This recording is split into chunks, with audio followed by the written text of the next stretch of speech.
കൊടും ചൂടിൽ പണിയെടുക്കുന്ന പ്രവാസികൾക്ക് തണലായി നമ്മൾ ചാവക്കാട്ടുകാർ ഒരാഗോള സൗഹൃദക്കൂട്ട് ഒമാൻ ചാപ്റ്റർ. നമ്മൾ ചാവക്കാട്ടുകാർ ഒരാഗോള സൗഹൃദക്കൂട്ട് ഒമാൻ ചാപ്റ്ററിൻ്റെ എല്ലാ വർഷവും നമ്മൾ വെള്ളം വിതരണവും ലഘുഭക്ഷണ വിതരണം നടത്താറുണ്ട്. ഈ വർഷം 2025 ഇന്ന് തുടക്കം കുറിക്കുകയാണ്.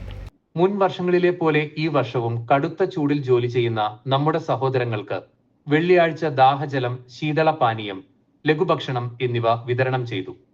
ഈ വർഷത്തെ ആദ്യ ദിവസമായ ഇന്ന് മസ്കറ്റ് ഹിൽസിലെ L&Tയുടെ സൈറ്റിൽ അധ്യക്ഷൻ മനോജിന്റെ നേതൃത്വത്തിൽ സെക്രട്ടറി ആഷിക്ക് സ്വാഗതം അർപ്പിച്ചുകൊണ്ട് ഷാജീവൻ ഉദ്ഘാടനം നിർവഹിച്ചു. ഈ കൊടും ചൂടിൽ ജോലി ചെയ്യുന്ന നമ്മുടെ സഹോദരങ്ങൾക്ക് നമ്മൾ ചാവക്കാട്ടുകാർ ഞങ്ങളാൽ കഴിയുന്ന രീതിയിൽ നൽകാൻ ഉദ്ദേശിച്ചിരിക്കുകയാണ്. എല്ലാവരുടെയും അനുഗ്രഹങ്ങളും ആശംസകളും ഞങ്ങൾക്ക് ഉണ്ടാവണം. ഇനിയും ഇത് നല്ല രീതിയിൽ നടത്തുവാൻ എല്ലാവരും ഞങ്ങൾക്ക് വേണ്ടി അനുഗ്രഹിക്കണമെന്ന് ഞങ്ങൾ വിനീതമായി അപേക്ഷിക്കുകയാണ്. കൂടാതെ മറ്റ് കമ്മിറ്റി ഭാരവാഹികളായ സുബ്രഹ്മണ്യൻ, ഫൈസൽ, ബാബു, രാജീവ്, ഗോവിന്ദൻ എന്നിവർ നേതൃത്വം നൽകി. ഇന്നത്തെ സൈറ്റിൽ 150ഓളം തൊഴിലാളികൾ ഉണ്ടായിരുന്നു. ചടങ്ങിൽ ഭാഗഭാക്കായ എല്ലാ അംഗങ്ങൾക്കും ഇന്നത്തെ ദാഹജലം, ശീതളപാനീയം, ലഘുഭക്ഷണം മുതലായവ സ്പോൺസർ ചെയ്ത മുഹമ്മദുണ്ണി അൽനമാനി കാർഗോക്ക് സംഘാടകർ നന്ദി രേഖപ്പെടുത്തി.